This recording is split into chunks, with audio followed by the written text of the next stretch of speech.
بسم الله الرحمن الرحيم. الحمد لله رب العالمين، وصلى الله وسلم وبارك على عبده ورسوله نبينا محمد وعلى آله وأصحابه أجمعين، أما بعد، فحياكم الله أيها الأحبة، وأسأل الله سبحانه وتعالى أن يمن علينا بالفقه في الدين. مسألة قضاء رمضان في 10 ذي الحجة، بمعنى من كان عليه قضاء من رمضان، فهل يصح له أن يقضي هذه الأيام في 10 ذي الحجة متحريا بذلك فضل وشرف هذا الزمن، ويجمع بين نية القضاء وبين نية صيام 10 من ذي الحجة حتى ينال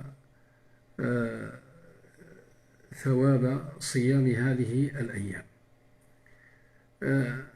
هذه المسألة أيها الإخوة فيها بعض الخلاف بين أهل العلم، فمنهم من يكره أو من يقول بكراهية صوم القضاء في هذه الأيام، ومنهم من يجيز ذلك ويقول إن من صام قضاء رمضان وتحرى بهذا القضاء هذه 10 الفاضلة المباركة فإنه يحصل له أجر صيام هذه 10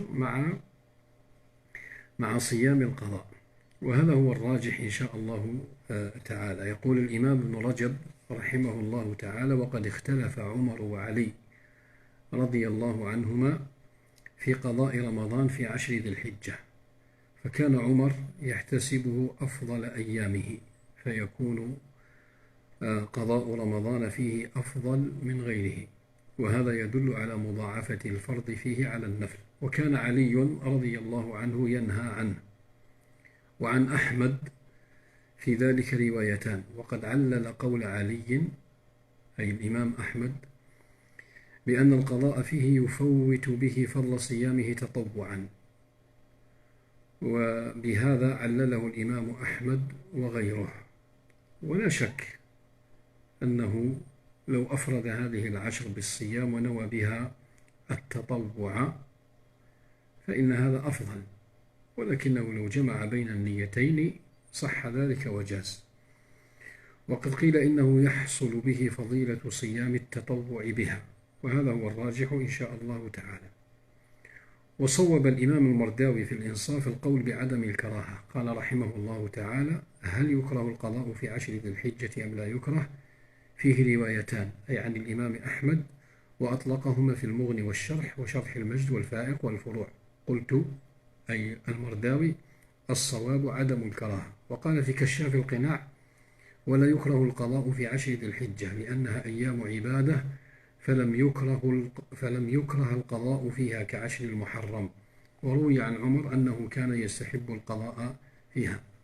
ويقول الشيخ الفقيه ابن عثيمين رحمه الله تعالى: لو مر عليه 10 ذو الحجة أو يوم عرفة فإننا نقول صم القضاء في هذه الأيام، وربما تدرك أجر القضاء وأجر صيام هذه الأيام، وعلى فرض أنه لا يحصل أجر صيام هذه الأيام مع القضاء فإن القضاء أفضل من تقديم النفل. ولكن من صام في هذه الأيام لا بد له أن يقدم نية القضاء، وتكون نية التطوع تابعة لذلك، لأن القضاء أقوى. أسأل الله جل وعلا لي ولكم التوفيق، وصلى الله وسلم وبارك على نبينا محمد.